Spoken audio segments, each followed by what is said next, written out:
పొన్నం ప్రభాకర్ అన్నని తిట్టిన బండి సంజయ్ నోరు అదుపులో పెట్టుకో, నోరు జాగ్రత్త. రాజకీయాన్ని రాజకీయంగానే చూడు, రాజకీయమే మాట్లాడు.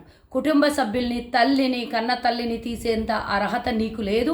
ఎవ్వడికి కూడా, ఏ రాజకీయ నాయకుడికి కూడా కుటుంబ సభ్యుల్ని, తల్లిని, భార్యని, చెల్లిని లాగేంత ఎవరికీ హక్కు లేదు. మర్యాదగా నువ్వు పొన్నం ప్రభాకర్ గారికి అన్న మాటలకి బహిరంగంగా క్షమాపణ చెప్పు. ఒకసారి అన్నది కాక మళ్ళా బయట పోయి రోడ్డు మీద నిలబడి మళ్ళా మాట్లాడినావు.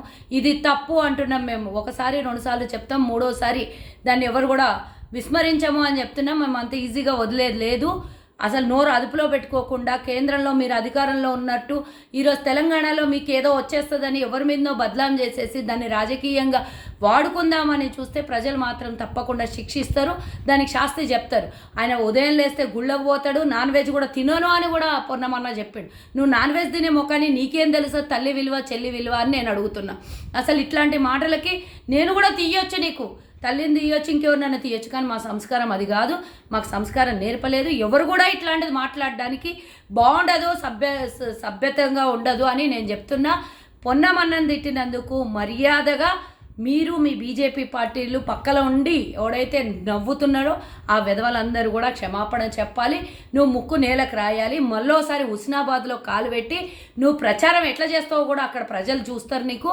నువ్వు అక్కడ హుస్నాబాద్లోనే కాదు, ఇక కరీంనగర్లో ఎక్కడ ప్రచారం చేసినా కూడా పొన్నమన్న అభిమానులు యావత్ తెలంగాణలో ఉన్నారు. కాంగ్రెస్ నాయకుడిని నువ్వు బదలాం చేసి తిట్టినప్పుడు మొత్తం తెలంగాణలో ఉన్న కాంగ్రెస్ అందరూ కూడా నిన్ను ఊరికే వదలరు అని చెప్తున్నా. ముఖ్యంగా మాలాంటి మహిళలు ఒక తల్లిని అవమానించి తన పుట్టుక గురించే మాట్లాడినటువంటి నువ్వు అసలు అర్హుడు కాదు ఎలాంటి మాటలు మాట్లాడాలి.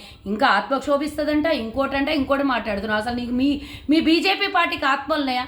చెప్పేవన్నీ శ్రీరంగ నీతులు, దూరేదంతా సానికొంపలు అన్నట్టు మీకు అసలు నిజాలు నియమాలు ఉన్నాయా, కట్టుబాట్లు ఉన్నాయా? కేవలం మందిని ఆచరించమనడానికి మాత్రమే పనికొచ్చేటటువంటి మీరు, అసలు నీతి నియమాలతో లేనటువంటి మీరు.